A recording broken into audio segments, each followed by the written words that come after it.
Hi అండి, welcome to my channel శాకాహార రుచులు.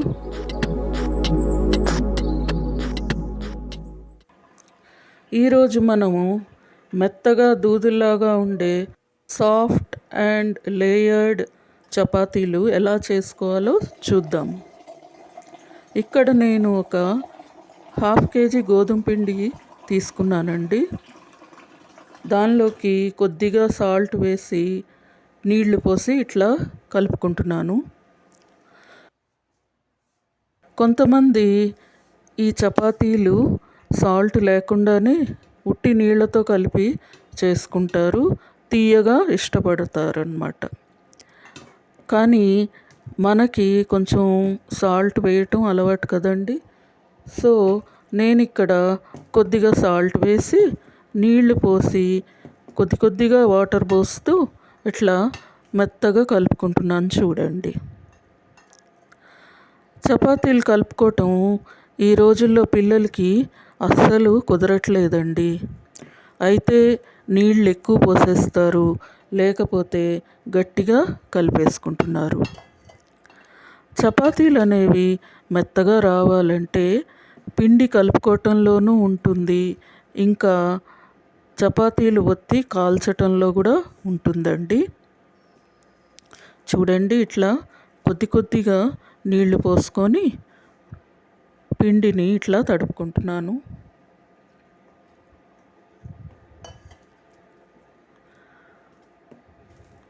అడుగున ఉన్న పిండినంతా ఇట్లా పైకి లాక్కొని మళ్ళీ కొద్దిగా వాటర్ పోసుకొని ఈ రకంగా నిదానంగా కలుపుకుంటే పిండి మెత్తగాను చక్కగా ఉంటుందండి.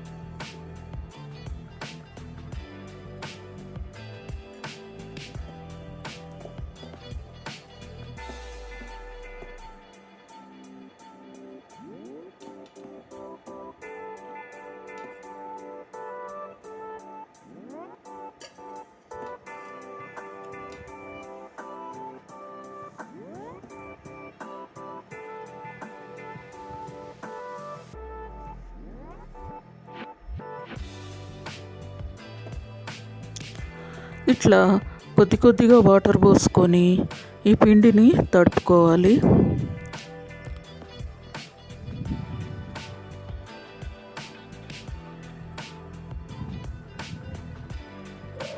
నేను పిండిలో సాల్ట్ ఒక్కటే వేసానండి, ఇంకేమీ వేయలేదు.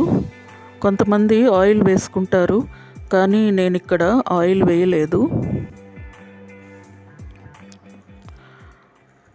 నాకు కొద్దిగా వాటర్ ఎక్కువైనట్టు అనిపించింది, అందుకని కొద్దిగా పొడి పిండి వేసుకుంటున్నానండి. చూసి నెమ్మదిగా కలుపుకోవటమేను. ఇట్లా పిండి అంతా కలిసినాక కొద్దిగా పైనుంచి ఆయిల్ వేసేసి కలిపేసి మూత పెట్టి ఉంచితే కొద్దిగా ఒక పావుగంట సేపు నాననిస్తే పిండి చక్కగా మెత్తగా అవుతుందండి.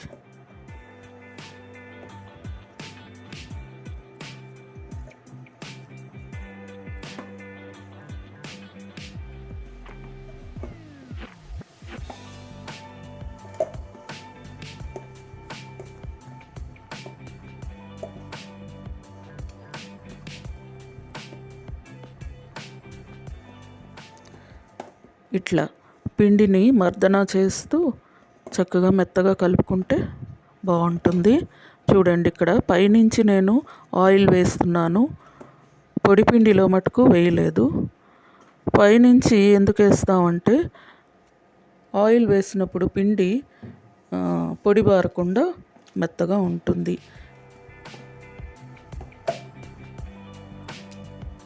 చూడండి, ఇట్లా ముంజేతితో చక్కగా నొక్కుతూ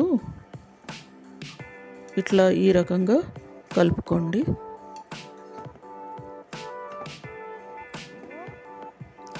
ఇంకా ఈ పిండినంతా దగ్గరికి తీసి మూత పెట్టి ఒక పావు గంట 20 నిమిషాలు అట్లా వదిలేయాలి.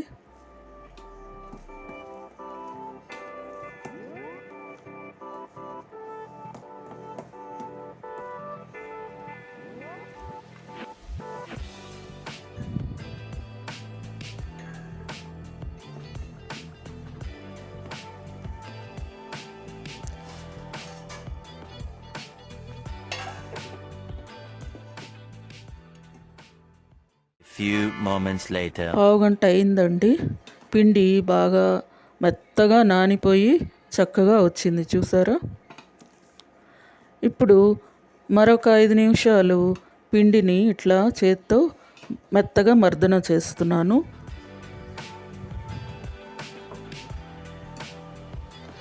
ఇలా చేయటం వల్ల చపాతీలు మెత్తగా వస్తాయి అన్నమాట.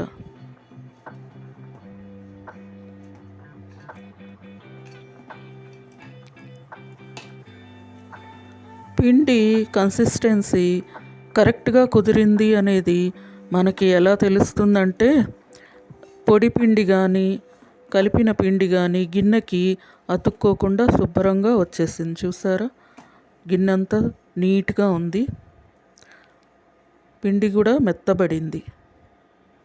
ఇప్పుడు ఈ పిండిని కొద్ది కొద్దిగా పొడి పిండి అద్దుకుంటూ చేతికి ఇట్లా ఉండలు చేసుకుంటున్నాను.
ఇప్పుడు మామూలుగా మడతలేసి నూనె రాసి చేసే చపాతీలు ఎలా చేయాలో చూద్దాము.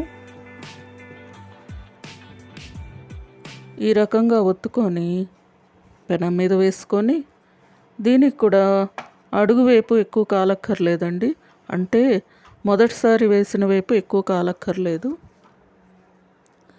ఇలా తిరగేసిన తర్వాత కొద్ది కొద్దిగా తిప్పుకుంటూ ఇట్లా ఎక్కువసేపు కాల్చండి.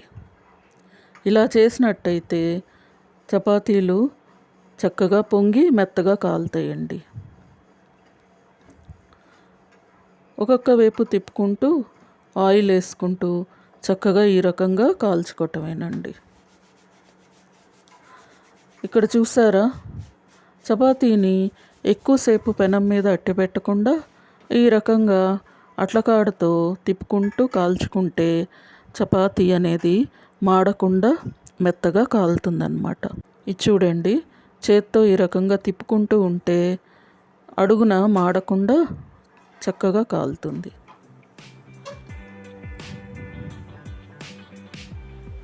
ఇట్లా కొద్దిగా ఆయిల్ వేసుకొని రెండో వేపుకొని తిప్పుకోవటమేనండి. ఇట్లా మళ్ళీ కొద్దిగా ఆయిల్ వేసాను.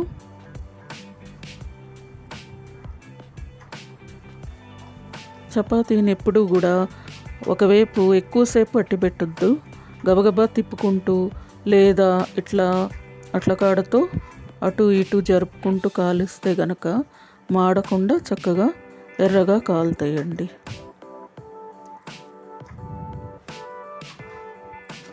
చూసారా, చక్కగా కాలింది చపాతీ.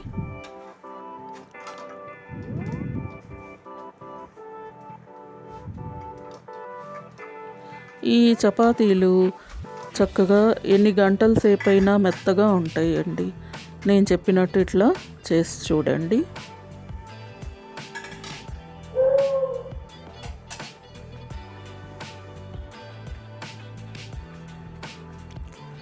ఈ రకంగా చేత్తో కానీ అట్లకాడతో కానీ చపాతీని ఎప్పుడూ కూడా ఒక్క ప్లేస్లో ఉండకుండా తిప్పుతూ ఉంటే చక్కగా 4 వైపులా ఎర్రగా కాలుతుందన్నమాట. ఒకే వైపు ఎక్కువసేపు ఉంచేస్తే మాడిపోగలదు. అందుకని జాగ్రత్తగా ఇట్లా తిప్పుకుంటూ కాల్చుకోవాలి.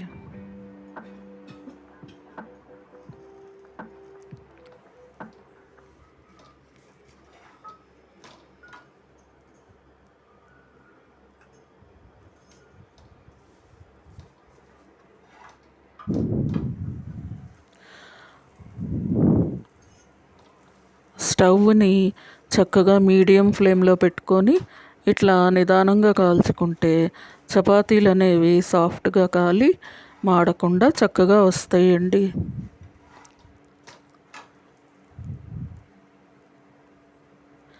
ఈ చపాతీని అటు ఇటు లాగుతూ అంటే మూలలన మధ్యకి లాగుతూ ఉంటే చుట్టూతా 4 వైపులా కూడా కాలి చక్కగా వస్తాయండి. చూసారా ఎట్లా తిప్పుకుంటూ కాలుస్తున్నాను నేను. అట్లా 4 వైపులా మధ్యలోకి అంటే సెగ మధ్యలో ఉంటుంది గనక చపాతీని అటు ఇటు జరుపుకుంటూ ఉంటే 4 వైపులా చక్కగా పచ్చి లేకుండా కాలుతుందన్నమాట. ఇంకో పుల్కా చేయటం చూద్దాం రండి.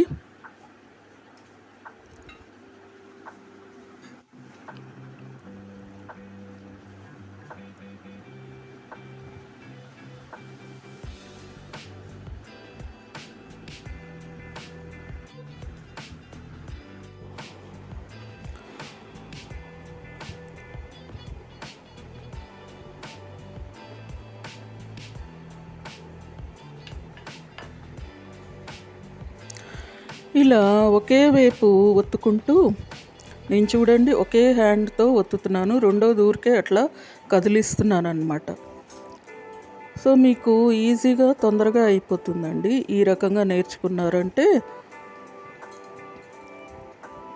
చూసారా తొందరగా అయిపోయింది.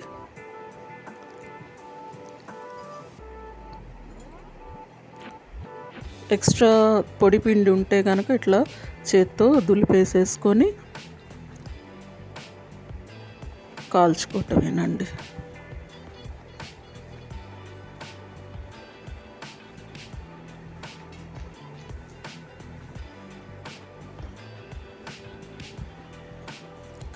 ఇట్లా చేత్తో తిప్పుకుంటూ నెమ్మదిగా కాల్చుకోండి. మీడియం ఫ్లేమ్లో ఉంటే చాలండి, హై ఫ్లేమ్ వద్దు. చూడండి నేను 2 సెకండ్లలో వెనక్కి తిప్పేశాను. ఊరికే ఆ తడి పోయేదాకా ఉంచేసి రెండో వైపుకి మార్చేసుకున్నాను. ఈ రెండో వైపు మటుకు కొద్దిసేపు ఒక 2 మినిట్స్ దాకా కాలనిస్తే బాగా పొంగుతాయండి. ఫస్ట్ ఒక వైపు వేసుకొని కొద్దిసేపు అవ్వగానే రెండో వైపుకి తిప్పేసుకుంటున్నాను. చూసారా ఎంత బాగా పొంగిందో పుల్కా. మళ్ళీ ఫస్ట్ వైపు వేసిన వైపే నిప్పుల మీదకి వేసేసుకుంటున్నాను. ఇది చూడండి ఇట్లా బాగా కాలాలండి.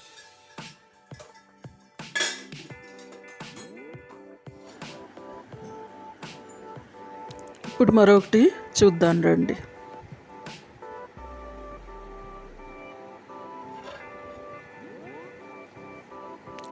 నేను ఈ పుల్కాని లెఫ్ట్ సైడే మూవ్ చేస్తున్నాను చూసారా. ఏదో ఒకవైపు మూవ్ చేస్తూ తిప్పుకుంటూ ఒత్తేయటమేనండి. చూడండి 2 మినిట్స్లో చక్కగా గుండ్రంగా వచ్చేసింది. అంతే, పొడి పిండి అంతా దులిపేసేసుకొని పెనం మీద వేసేసుకోవటమే, లేకపోతే మాడిపోతుందండి పుల్కా. చూడండి ఇప్పుడు చక్కగా ఫస్ట్ సైడు కొద్దిసేపు కాల్చుకొని ఒక 2-3 సెకండ్స్ అండి, అంతేను.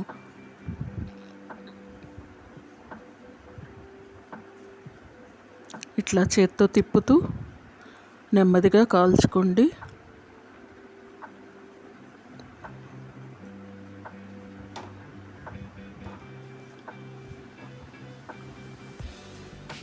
అంతే, రెండో వైపుకి తిప్పేసుకొని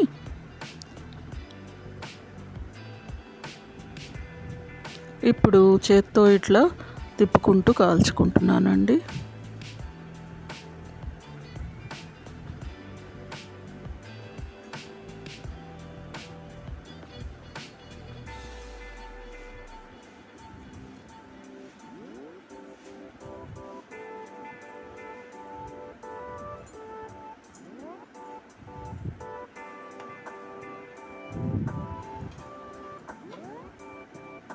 ఇప్పుడు ఆ రోటీని తీసి ఫస్ట్ ఏ వైపు అయితే వేసామో అదే వైపున తిప్పి వేస్తున్నాను. చూసారా, చక్కగా వచ్చింది పుల్కా. అంతేనండి.